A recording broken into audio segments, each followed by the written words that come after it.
All right, welcome to The Explainer. Today, we're jumping into a fantastic story about a business that managed to fight its way through the absolute chaos of growth. And it all starts with one single, really powerful realization. So, here's the core problem, summed up perfectly by a CEO named David Chen. He figured this out after years of just being stuck in that messy, turbulent phase of scaling his company. And what a ride it was, from $12 million all the way to $87 million. But that growth, it only came after he confronted this fundamental truth about how his company was running. Or, well, not running. The story really gets going with another CEO, Mallory. She was staring at a pretty depressing quarterly report, trying to manage all this friction between her teams and just feeling totally, completely stuck. It's a feeling a lot of leaders know, right? And her whole world kind of shifted when she heard David tell his story. And David described this cycle that, well, I bet it sounds painfully familiar. He said his company had tried everything. They bought a brand new CRM. They sent everyone to leadership workshops. They even totally redesigned their planning process. And yeah, each time they'd see a little blip, a little improvement, but nothing ever really changed. It never stuck. They were just slapping Band-Aids on the symptoms. And that's what led to the big breakthrough, the aha moment. It was this massive shift in thinking. You have to stop trying to fix all these little individual problems and instead focus on strengthening the entire operating system of the business. This slide just lays it out perfectly, doesn't it? On the left, you've got the old way. You're just plugging holes, buying point solutions for isolated issues. It's basically a game of whack-a-mole. But on the right, you've got the new way, an integrated approach that actually looks for the root cause and builds up the whole system. It's the difference between patching the wall and reinforcing the entire foundation. So you're probably wondering, how on earth did they do that? Well, David explained that the answer wasn't some kind of secret sauce or magic bullet. It was a framework, a new way to see the business as this interconnected system with four key parts, four pillars. And here they are, the four pillars. Now, here's the crucial part, the thing David really hammered home.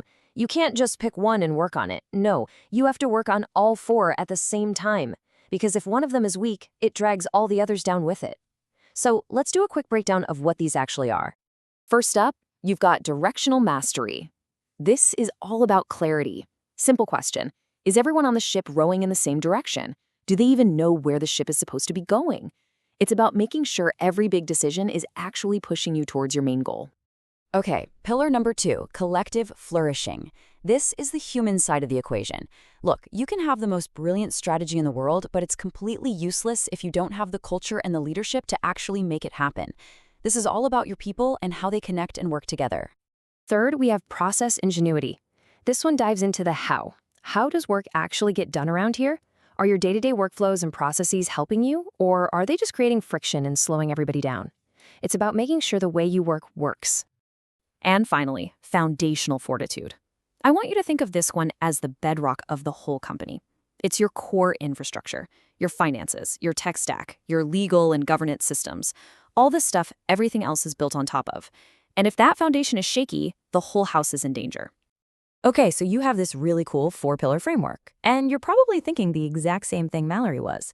That sounds great, but what do you actually do? How does the work get done? The answer was genius. Sprints, not marathons.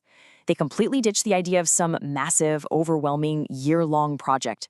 Instead, they broke the work down into these intense, focused 6-week cycles. Each sprint had a super clear goal, and, this is key, it produced results you could actually see. That built momentum like crazy. And every sprint had 2 parts that worked together. First, you had action labs. This is where the team got their hands dirty, tackling real, urgent problems the business was facing right now. Then you had coaching labs, which was all about developing the leadership skills to think in new ways and lead the change themselves. So you're not just doing the work, you're learning how to do the work better. And to see how it all clicks together, check this out. David talked about a single sprint that was focused on customer onboarding. On the surface, it seems like just a process ingenuity fix, right? But in doing it, they also had to align the new process with their strategy, get sales and success to actually collaborate better, and build better data tracking.